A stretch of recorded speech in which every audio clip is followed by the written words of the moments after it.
Monday here on the North Shore Drive podcast.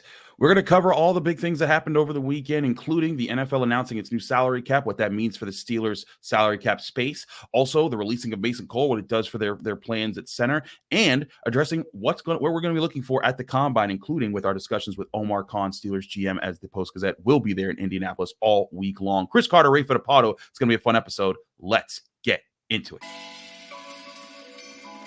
You are now listening to the North Shore Drive podcast, a show on all things Pittsburgh sports from the writers of the Pittsburgh Post-Gazette, hosted by Christopher Carter.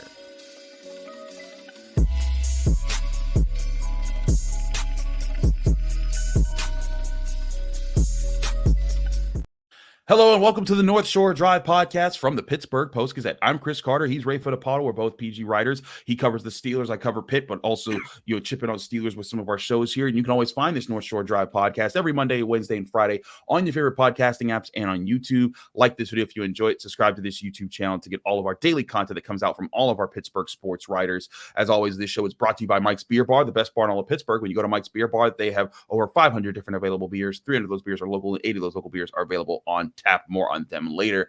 Ray, we'll get to the Mason Cole cut in a bit in the second segment, but I want to lead off with what we saw happen with the announcement of what the salary cap would be. I think it's $255.4 million in salary cap. It was a big increase of like $30 million from last year. And that increase, along with the Steelers' necessary cuts, I believe puts them around the $7 million range of cap space instead of being in the red in cap space. When you saw this number and you're like, okay, what did that do for you as far as where you think the Steelers can now look at how they can handle free agency? Yeah, I mean, for me, Chris, immediately I thought those crazy prices in free agency are going to keep going up. So all those guys who are signing those big contracts in free agency every year, I think those agents are going to try to take advantage of that as much as possible. Because let's face it, Chris, we just had the first year of streaming a playoff game on Peacock. Yeah. Next year, Amazon Prime is going to stream another playoff game. They had record numbers. Peacock did. So in other words, the salary cap is only going to continue to go up. So the agents know that. And I think you'll see a spike in the free agency numbers this year. In terms of what the Steelers can do, yeah, it creates a little bit more space than maybe they anticipated. I know a lot of people said, oh, it's a big jump. The estimates I heard was it's going to be around $250 million. So that extra $5.5 million is significant. But I don't think it's the huge jump that a lot of people are saying it is. But it's more money for them to throw around in free agency. Listen, there are a lot of holes on this roster, Chris, and the Steelers are going to have to fill them via the draft, but also in free agency as well. So it's a little bit more, pocket space for them to be able to achieve their goals. Certainly. And when I look at how things are set up for them right now, they have an opportunity, I think, to make some more moves here. We'll get to the Mason Cole, decision that's already been calculated. And I think also with Mason Cole being cut, it's now up to like $9-ish million in cap space that they have. But we've been talking about other moves that they can make. This is all still the $9 million without the $10 million that they will get as soon as they let go of Allen Robinson, which I still don't know why hasn't happened yet. Maybe they're trying to work out a deal where he stays on the roster, but for a lot cheaper, maybe like $2 or $3 million as a cap hit. But then you still have other guys like Patrick Peterson who wants to stay on with the Steelers, but a $9.7 million cap hit. That's a lot of money for for the production that he brought to the table. So you look at guys like him, DeMonte KZ, who's a $3.8 million cap hit. What could happen there? Or Larry Ogunjobi, who's a $13.2 million cap hit. You look at guys like that. Do you see other cuts happening before free agency for the Steelers outside of like the obvious one, like Allen Robinson? Yeah, without a doubt. I think there will be more. The Ogunjobi is a good one to discuss. They don't typically like to eat a ton of dead cap space, which they would be doing. That's like over $7 million dead cap hit if they cut Ogunjobi. But as I pointed out in my defensive line analysis that was published on Sunday, Chris, they're paying a lot of money to him for not a lot of production. So right. I think that is in play, and we'll see what happens. If he doesn't want to take a pay cut, hey, maybe they will release him and they'll go out and take advantage of a very deep class in free agency. It's very good depending on what happens with these franchise and transition tags here. And, we didn't even get to Cam Heyward yet. I think $22 million cap hit, whether that's a new contract where you add some voidable years or, maybe he just takes a straight pay cut this year. I don't think they're going to go into the season spending $16 million in salary on a 35-year-old defensive end who's coming off an injury-riddled season. So, I think we discussed it a week or two ago. They could easily get to 35, 40 million in cap space. And, just with what I just discussed there, KZ as well, maybe some others, maybe some restructures, I think they could easily get to 35 or 40 million to spend. And, we mentioned D-line, they can go corner, probably will go corner in free agency. Like I said, there's a lot of spaces on this roster where they can improve. I agree. There's a lot of spaces they could go, and that's the thing about the directions they could go. Let's revisit the Cam Heyward talk here. You're right, $22.4 million, only had 2 sacks last year. Now, when the Steelers agreed to this deal, and they also, had some restructures that allowed to kind of kick some of this money down the road to this point. Cam Heyward before last season had back-to-back seasons with 10 or more sacks. And that's worth a lot when you're getting that from the defensive tackle position. Yeah. And he was injured all this year. He got a camp injury that lingered into the opening day that led to him being on injured reserve for about 2 months. And then, was never 100% this season, but he's 35 this year. So I think it is a reasonable question to see how would they find a way. He's on the last year of his deal. How do they find a way to make that work with their situation to open up more cap space? But it's not like some people are suggesting, what if you could trade him? I don't think that's in the cards for the Steelers. I think they want to keep their captain around. Right, exactly. Like, that's silly. But what isn't silly is trying to find a way to spread this money out a little bit. Maybe giving him an extension, like you said, maybe adding an extension with the void years. That way, if he wants to play in 2025, he can. Like, if he finishes 2024 healthy and the Steelers are, make some really good steps, and he's like, hey, I want to be part of this next year, you give him that option, but you also give him void years where, after that, he'll still be getting paid if he chooses to retire. And that way it can be a salary cap cut for the Steelers in 2024, but not money lost to Cam Heyward, which I think that he's in a position where he can say, you know what, I'm not just giving up money right now. Yeah, I mean, that's a very interesting part of that equation, because if Cam is very stubborn and he doesn't want to do that, then the Steelers are obviously going to have to make a business decision. And it's not just a business decision, right? You're dealing with a multi-year captain, a guy who's been a cornerstone of your franchise. So there is more that goes into it than just a straight business decision. But, these are the types of things that front offices have to encounter every single season. So not a lot of it is tasteful, right? A lot of it's distasteful, which you have to do this time of the year. So we'll see what happens here. I think with Cam being a Pittsburgh guy and being here for so long, I think they'll be able to come to terms on something, but I'm still not convinced what it looks like. If you look at Cam's social media the last couple of days, he's very motivated to come back from these injuries. It doesn't sound like he wants to give a lot back, but again, you discussed it, never fully healthy this year. When you get older, the injuries are harder to overcome. And that's not opinion, that's fact. So thinking that Cam Heyward is going to bounce back to pre-injury form, I don't think there's a high percentage of that happening. But again, I still think you want to have your captain back. I think there's a chance that he could bounce back and have a decent season. But I think the All-Pros and those double-digit sack seasons, I think those are in the rearview mirror.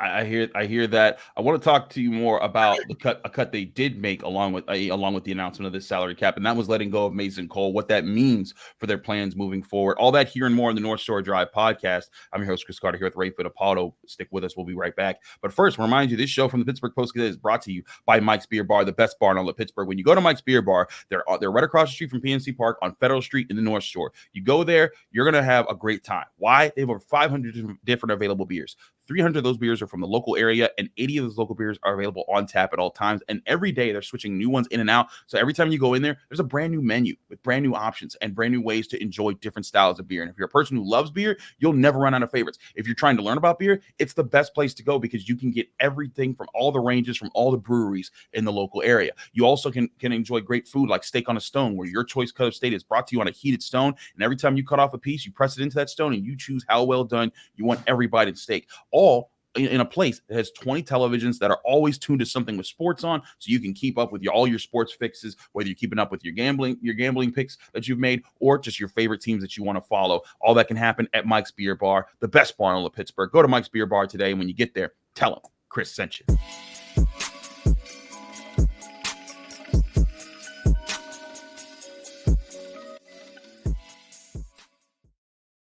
Back here on the North Shore Drive podcast from the Pittsburgh Post-Gazette, Chris Carter, Ray Fittipaldo. Ray, let's talk about Mason Cole. So Mason Cole was released from the Pittsburgh Steelers.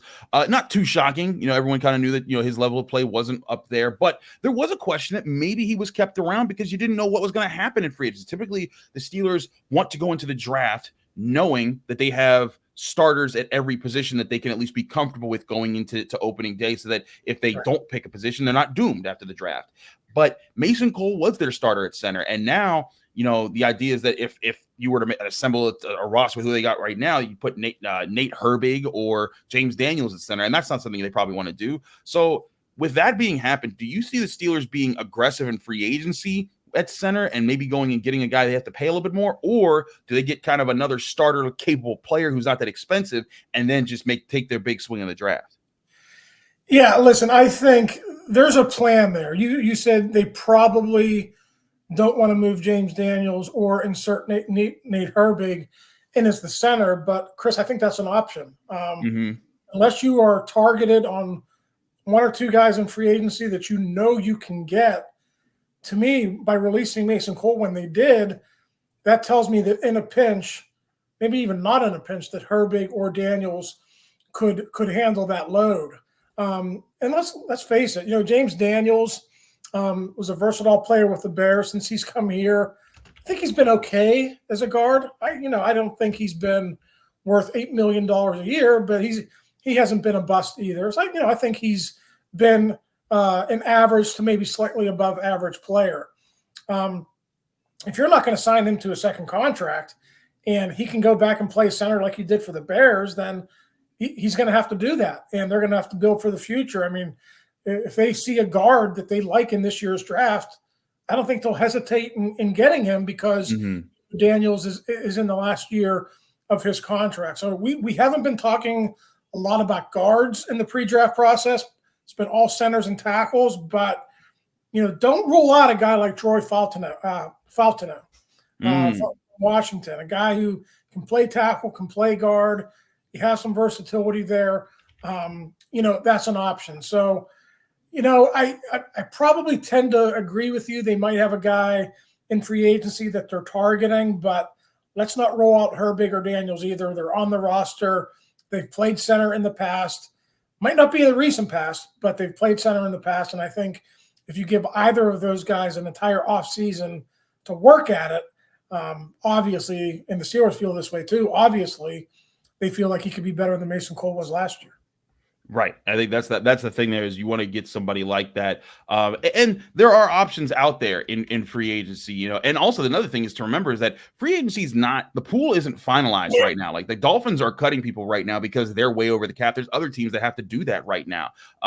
So when you look at that situation, like they just let go of Xavier Howard. That's a big free agent name added to the pool. Not that that's too shocking of one because he was 30 years old coming off a season-ending injury, and there's questions there. And that's not to say the Steelers are going to target him specifically, but that's going to change how the cornerback pool is looked at as far as players. And I think that's where things could get really interesting if you're the Pittsburgh Steelers and what you're trying to accomplish there. I think you could be in a position where you could say, hey, who can we go get at different spots. But like at center right now, you're still looking at guys like Connor Williams, also of the Dolphins. But he's a natural free agent. He was just kind of rolled into it. Lloyd Cushenberry III from the Broncos. He was a guy they looked in the draft maybe a few years ago. Aaron Brewer, and I think is a really interesting one. A guy who went from undrafted to a really good center for the Titans.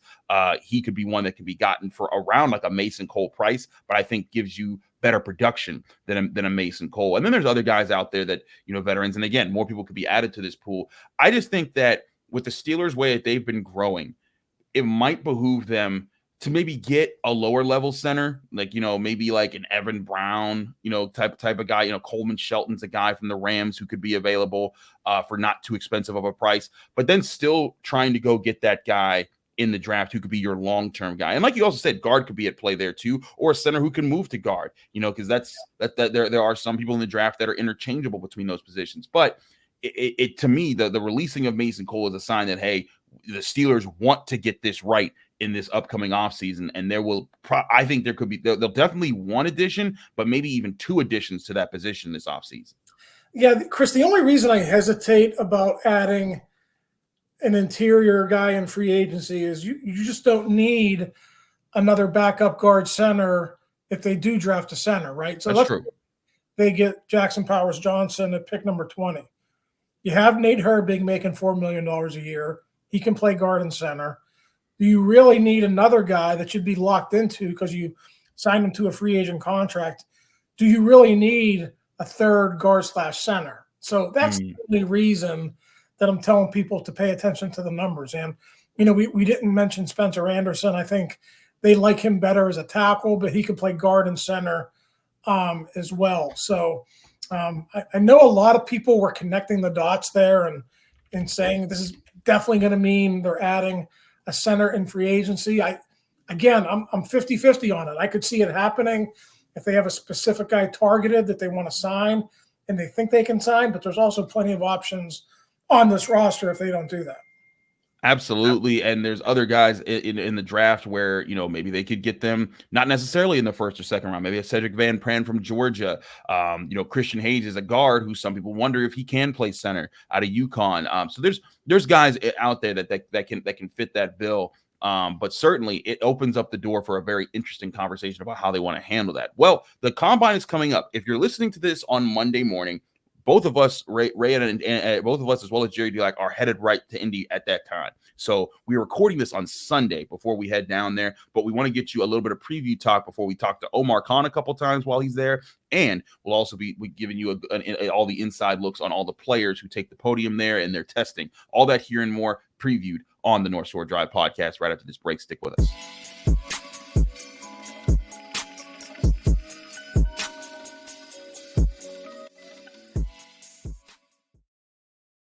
Back here on the North Shore Drive podcast from the Pittsburgh Post-Gazette, Chris Carter, Ray Fittipaldo. Ray, let's get into some of the thoughts we have before we take off for Indy here. For one, we get to talk to Omar Khan a couple times this week. What do you think are some of the biggest questions that Omar Khan needs to answer, or could answer as far as heading into Combine Week?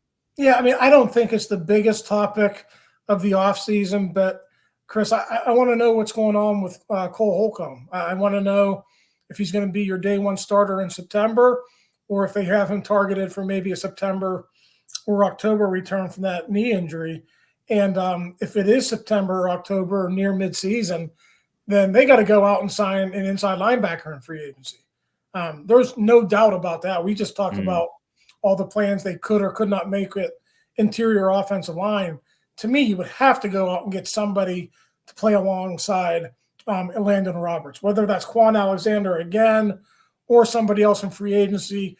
I don't think you want to count on this draft to get a starting inside linebacker. It's not a great draft for inside linebackers, and it's really, really hard to project how those inside linebackers from the college game are going to perform as pros. So to me, that's one thing I definitely want to get answered. I think we will. I think we'll maybe get a better idea of his timeline there. And then, there's others too. He's not going to answer a lot of questions about future cuts, but, the defensive line is undoubtedly a topic going into the Combine. Corner is a big topic going into the Combine. Omar and all the guys that'll be out there will see that firsthand. It's a really, really strong corner group. And I know we've talked about it, but that also could be in play in the first round, if not for a right tackle or a center going at number 20.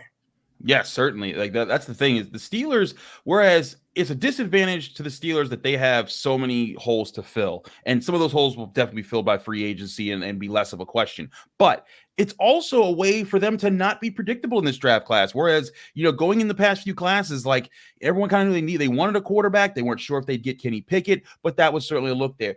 Last year, they wanted an offensive tackle. Broderick Jones was falling. That made the perfect sense. Najee Harris, everybody was like, the Steelers really want Najee Harris. And that was pretty cool. This year, things could change. There could be an obvious pick come, April, and we're heading into the draft. But right now, you could say center, you could say corner, you could say defensive tackle, you could say different positions there. All those are all positions. Offensive tackle, all those positions could be legit first round options for the Steelers, and even second round options to kind of switch it up here. And I think that's what's going to make this draft period so interesting, or in this combine so interesting, is that the past few years, like last year was my first year going to the combine. I only had to focus on a few position groups to be like, all right, these are the guys I really need to study because the Steelers are going to be heavily invested into these groups. This year, I need to pay attention to wide receiver. I kind of want to pay attention to quarterback, but offensive tackle, guard, center, defensive tackle, defensive ends. Well, unless they're edge rushers and defensive ends, but if they're 3-4 defensive ends, that's different. But corner, safety, all of that's on the table, even specialists like punters.